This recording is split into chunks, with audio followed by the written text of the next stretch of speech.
Hi, everybody. Warren here with Liaison Marketing. Usually, most of my videos focus on screen sharing and mechanics and logistics of how to properly set up Seller Central or go through category nodes, or maybe teach you some tricks of the trade with regards to URL coding.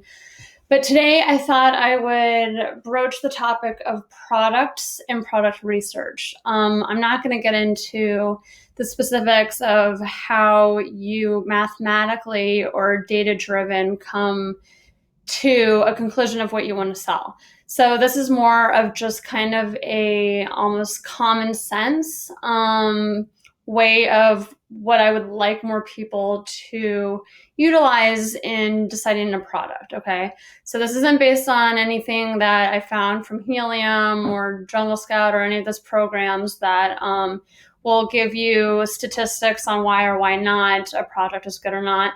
This is just kind of overarching concepts that I wish more of my clients and more people in general that are selling on Amazon think about, because I don't think a lot of people do, and it'll save you a lot of money, heartache, and trouble in the long run if you just consider these facts when you're coming up with a product to sell. So there's a few do's and a few don'ts that I want to go over. We are going to start with the don'ts. So it is great to have a passion in a product. That is awesome. You don't want to sell stuff. Usually, most people don't want to sell stuff that they don't believe in or that they're not passionate about.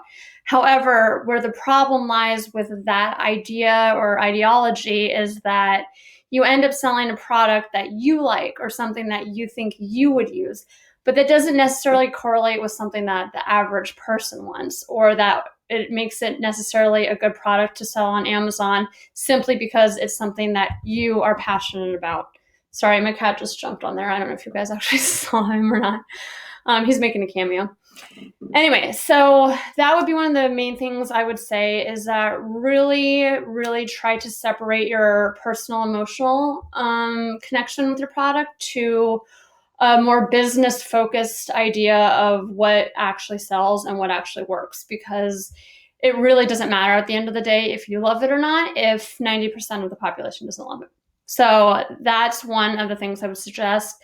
Along with that idea is, don't assume you know your audience. I know that there's this whole idea behind having an avatar, and you have this whole idea of who is my client and who is my niche market and who are the people buying it. But at the end of the day, you don't choose your audience. Your audience chooses you. You don't get to pick who is going to buy it. And what happens is people get so caught up in their avatars or who they want to buy their product that they miss the opportunity to really analyze and understand who's actually buying the product. And when you do that, you're essentially trying to fit a circle peg into a square hole, and it ends up deterring or being detrimental to your success. So really just follow the data, follow your audience, and don't try to force something that's just not natural. Another thing I would say, while I do believe that it is important to have a high quality product, it's important to cover yourself legally with patents. I would also, on the flip side, say don't spend too much time and money on details regarding packaging or specific details regarding the color of your product, or how the gift card looks, or how the box opens specifically, or on the other side of that, patenting. Because the reality is that at the end of the day, we are just a consumer society that just accumulates stuff. And with regards to specific details, most people don't care that much about all those little details that you care about, because it's your product. So again, you have to look into how customers view the product, not about your personal attachment to it. Along the same lines, kind of to the patent side of it, yes, you want to protect yourself, but at the end of the day, most patents can be messed with or changed, or a product can be, someone can find a better way of using your product or a different way of making it, meaning that that patent will eventually become null and void, because all you need is something to vaguely change it, and then there's no point in it. And especially with how competitive the market is, specifically in China, you really just don't want to spend a lot of money and time on patents, because at the end of the day, they aren't going to protect you very much. And I know that's a cynical way of looking at it, but it'll hopefully save you a lot of time and heartache in the long run. Again, I'm not saying don't do patents completely, but really make sure you understand what's covered and what's not, and if it's really worth it.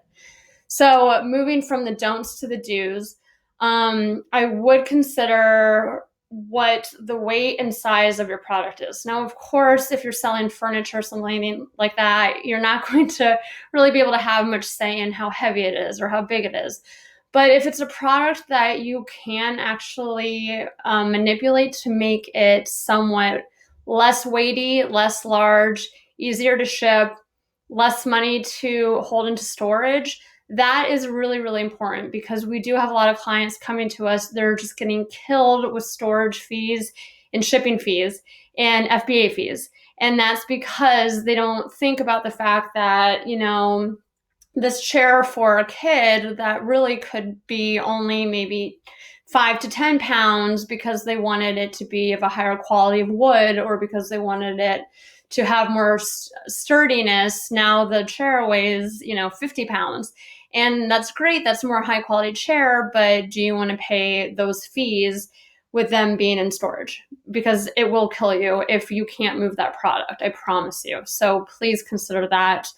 The other thing I would say is that we as sellers have a tendency to want to make everything luxurious and high-end and nice, and that's great. But the reality is you're competing in a platform where there is a lot of stuff that is good enough and a lot cheaper. And again, it goes back to knowing your audience. If you're selling on Amazon America, most Americans are not wealthy. We're not making 150 grand a year. We don't have the money to spend on these extravagant gifts. And at the end of the day, utility, a good price point, and something that'll last, even if it's just like a year, that's going to be more of a profitable product than something that's significantly more expensive that maybe lasts 2 years, because that's just how Americans think, especially on Amazon.